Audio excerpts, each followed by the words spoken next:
Happy Monday, everybody, and welcome to the recast training today. Sometimes your world's ablaze and your sales are coming in and everything's working out. Sales are coming in left and right. And then the next thing you know, you look up and it's all burned to the ground. Wouldn't it be nice to know what exactly the things are that maybe you're doing in your business or that you might potentially do that could help keep your business running smooth to avoid that dip in the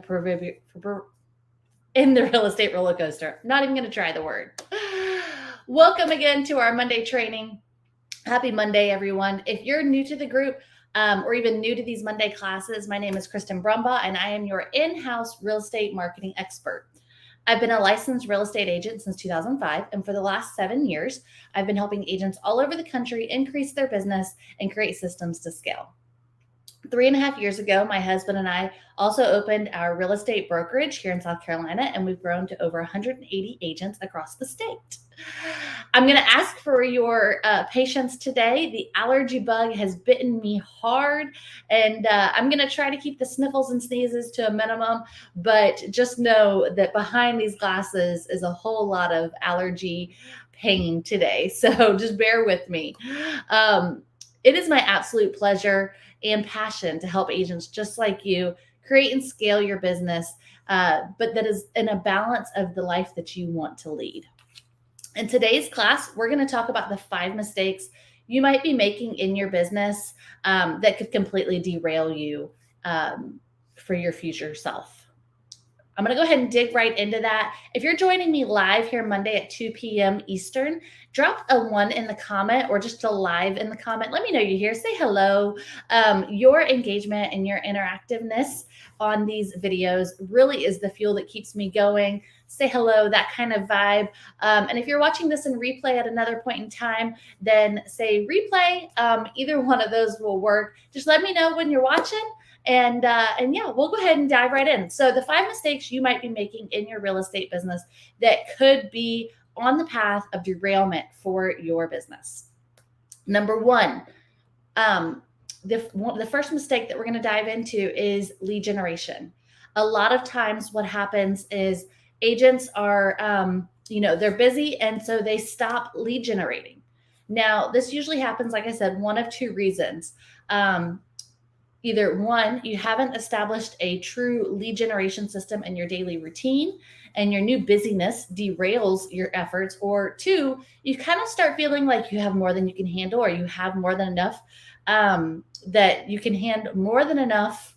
Hold on, let me put myself on airplane mode here. You have more than you can handle, and so you decide to put it on pause. Either way, pausing your lead generation efforts is almost always a guarantee that in 90 days, you're going to be way stressed because your pipeline isn't going to be moving because you put the pause button on your lead gen. So an action step that you can take to prevent that from happening is to create a lead generation schedule and stick to it. Now, lead generation is all about consistency. And there might be some days where, yeah, you take 5 hours to generate, to lead generate, and that's great. But you need to figure out what is an amount of time that you can comfortably commit every day to your lead generation efforts. So that way, even in your busiest or worst of times, you can still stick to that schedule and start putting that schedule into place in your slower times or in your busy times. The best time to start is now, and then stick to it. An hour of lead generation a day for 12 months is better than 12 hours a day for 1 month. That makes sense. So number 2, what's the second mistake that agents tend to make when they derail their business? Number 2 is shiny object syndrome. Now, you guys have heard me use this term before. It is not uncommon, but it is highly prevalent in our real estate industry. Starting a new lead gen program or a marketing tool can be really fun, right? And there's all this excitement surrounding this new item, and you just know this is going to be the thing. It's going to be the thing that sets your business on fire, and it's going to get that snowball rolling, and it is going to be the thing, right? But you have to ask yourself, is this really an income producing activity, or is it a distraction? Remember, the grass is not always greener on the other side.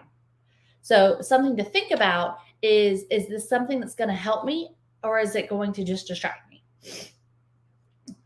An action step for you for this: determine your top 3 lead sources. Figure out what are your top 3 areas where you collect your business. Collect's probably not the right word, but you guys know what I mean. What are your top 3 lead sources, and focus on those nurturing activities. There are always going to be new lead gen platforms. There are always going to be new social media platforms. There's always going to be new graphic design platforms, right? You're always going to get the calls of somebody else who wants to do business with you or wants to sell you their new tool or their tech item. And what you can do when you have your top 3 lead sources clearly defined, put them in your mind and say, okay, does this item fall into one of those top 3 lead sources? And if it doesn't, put it out of your mind and focus on nurturing what works for you. Number 3, the third mistake that agents make that can derail their business: they don't have a morning or evening routine. Now, for those of you that are going through a transformation program, you'll find that we put a lot of focus on the beginning on our routines and our habits, right? Oh, and I feel an allergy attack coming on. Oh, bear with me. Hold on.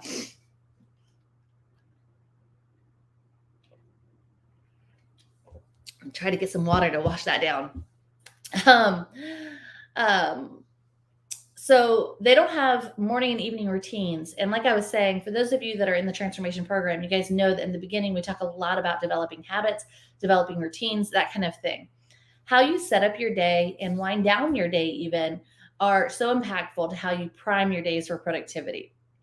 And the evening routine is just as important because it is what kickstarts the next day. So it all ties together. Does that make sense? I'm not saying you have to go and have like some 3-hour meditation, journaling, exercise ritual basically to your day every day. Although I will tell you from personal experience and from seeing it work with my clients that those items, they do help. So find what works for you, but I encourage you to incorporate some sort of space to give yourself that mindfulness. Incorporating that into your routine, into your day will be helpful. But the purpose here of having the routine is to be intentional.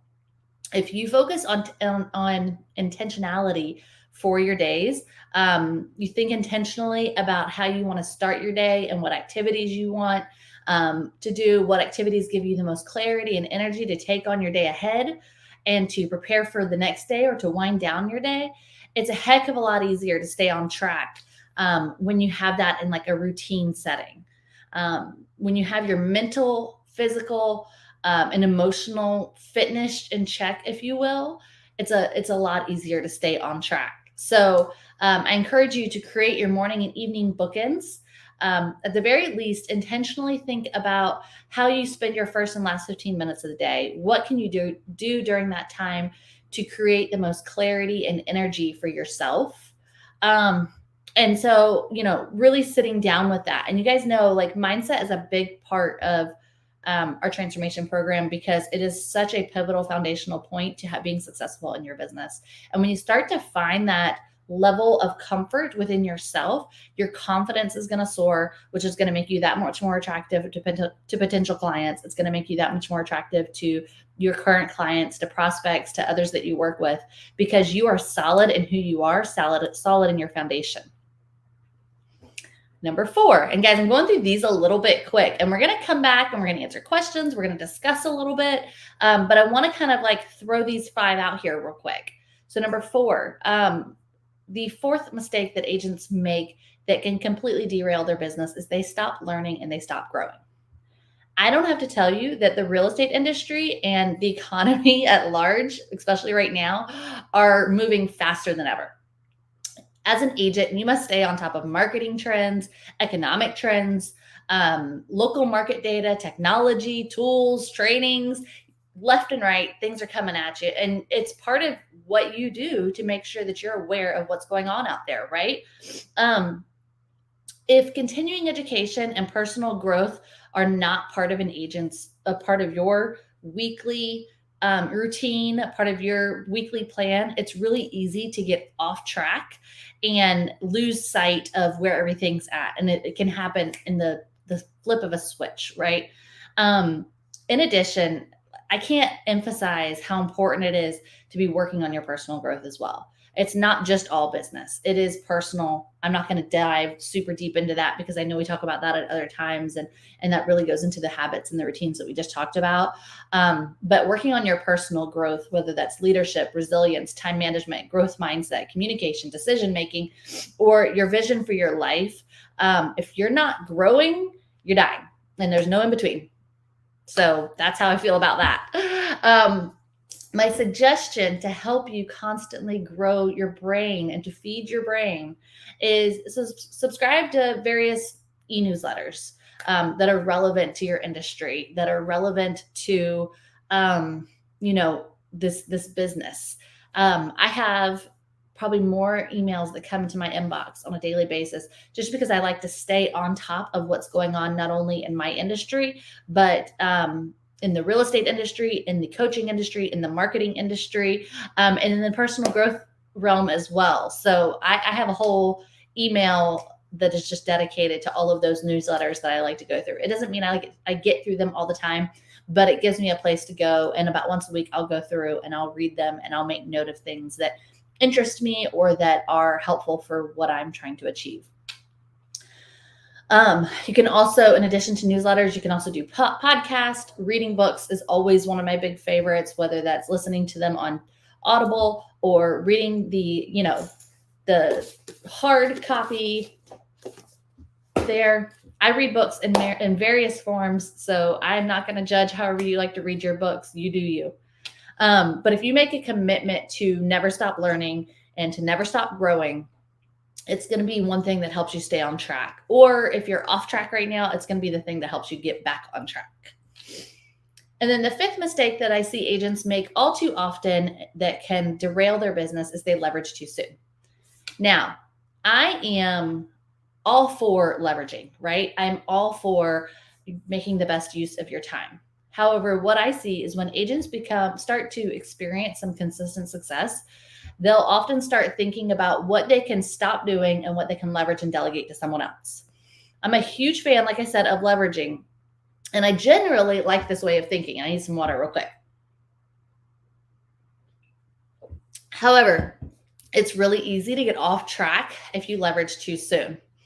A successful real estate agent and a successful real estate career means that you have to be willing to play the long game. You're going to need to have some patience.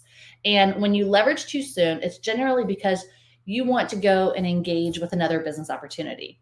I have seen so many agents, they get into the business and they find a little bit of success and they're like, oh, well, I can also get into property management, or I can also get into coaching, or I can also get into staging, right? There's all these other things. And let's just call a spade a spade. What's happening is they're getting business shiny object syndrome. And they feel like they've felt a little bit of success, but the problem is they haven't established systems and operations in the primary business. And so when they get distracted by other business opportunities or by other methods in the business, they tend to kind of leave what got them there in chaos. And without foundation, that chaos just starts to crumble the business, right? Like we've all seen it where an agent spreads themselves too thin and then all of a sudden they have no business or they're out of the business in a few years, right? We've all seen it. So I know it can be really tempting sometimes whenever, especially in kind of moving in a different direction than like other businesses, it can be really tempting to start a team also. And I'm not saying you shouldn't start a team, but I think having realistic expectations of what that team looks like and what it does is important. How is that team going to be managed? What does the operations of that team look like? Recognize that typically if you're the team lead, it's going to take probably 2 to 3 agents to replace your income. You're not typically going to see non-team leads have, the same income as what you would be bringing to the table. So if you're looking to replace your production so that you can focus on other aspects of the business, then you're going to need 2 to 3 producing agents to do that. So making sure you have the right people in place and having the right systems in place is really important. And a lot of times, if you're really young in your business, you just haven't had enough time to establish what works and what doesn't. Not say it's impossible, but you haven't established those really well-worn, understood ways to attract clients, to manage clients, and that kind of thing. If that makes sense to you guys, let me know. If you've been in the business a year or if you've been in the business 20 years, let me know in the comments if that makes sense to you guys. Now, if at some point you don't want to be involved in the day-to-day sales activities, just go ahead and start recruiting and interviewing today. Start having conversations, partner with other agents, and work to train and mentor them. You don't have to say, I'm starting a team right away to be able to start mentoring somebody or start working with somebody or bring them under your wing. So start talking to people. Make sure whenever you do decide to go into the team route, make sure it has a solid foundation. It's fully operational without you and is doing more production than before you came, than before you started the team. Does that make sense? Cool. The important part when you're deciding to leverage is that you slow down, you create a plan, and you be strategic so that you can create a sustainable and scalable business, which is what we're trying to do here. So recapping those 5, and I do have my notes. So I'm gonna scroll those back up real quick so I can see it. Number 1, they stop lead generating. Our 5 mistakes. Remember, they stop lead generating. Number 2, they go after shiny objects, shiny object syndrome. It's really easy to get, especially in the real estate industry. Number 3, they don't have morning or evening routines. They're just kind of flying by night in their day. There's no intentionality with their day. Number 4, they stop learning and growing. And number 5, they leverage too soon. Now, of those 5, I'd love to hear from you guys. Which one impacted you the most? Which was your biggest takeaway? Which one really was just yeah, that makes sense? Or which one was a surprise to you? I would love to hear from you guys in the comments. Let me know which one stuck with you the most. And let me know if you're going to maybe change something in the way you do your business, or you're going to modify your business in any way based on the 5 things we've talked about here today. Put that in the comments as well. You remember, your success in real estate is up to you. If you're aware of the common pitfalls, the common mistakes that could mess up your business, that could block that snowball effect that we're trying to create with your pipeline in your business, then you can put proactive plans in place today to help you avoid them. Then you'll be one step closer to the life and the business that works best for you, because that's what we're trying to achieve here, is a life of success and balance. So looking at the comments here, you guys, shiny objects get me often. Yes, I think it's really easy, right? Shiny objects, it's really tempting. So like I said, the thing that I found to combat that is when you know where your business comes from, or because, and I think part of the reason why shiny objects get us so often is because we're always like, maybe this could be another stream, right? Maybe this could be another avenue, and I could have this avenue and that avenue of stream of business, and I could have 10 streams of business, right? And so we have this dream that we could have all this business here. But in reality, we haven't solidified even one avenue, right? So all it does is continue to spread us wide, not deep. And what we want to do is find just a couple of lead generation tactics or activities that take us really deep. And then we can start to widen, right? So go deep and then wide. Where was I at? I did want to tell you guys, I know last week we talked about boot camp a little bit, and I know a couple of you want some more information about that. And we actually had to make some changes to the overall layout of the boot camp and the timing. So I will be rolling out with that information. I have everybody who had some interest in that last week for our boot camp coming up. I wrote down your names. So as soon as we finalize, I have one more person I'm waiting to hear back from to finalize things. And as soon as I do, then I will be reaching out with that information. Super excited about it. It's going to be all about building confidence in your client attraction and building sustainability in your business. So super excited about that. If you guys don't know what I'm talking about and you weren't on the class video, whatever, the live last week, and you want to know more about our upcoming boot camp for realtors, then just comment boot camp in the chat and I will reach out to you as soon as all of our details are laid out and I will share those with you. But we're going to be having a boot camp for realtors specifically coming up to help you grow your business into a sustainable pipeline and sustainable source of your life. So that is all I have for you guys today. If you guys have any other questions or you want to chat more about something, don't be afraid to reach out, send me a message. Happy to always chat with you guys. And I would love to hear, I heard from somebody about what their biggest takeaway, but if you're watching this in replay, then let me know what your biggest takeaway from today's video was. And I look forward to talking to all of you soon. Have a good one.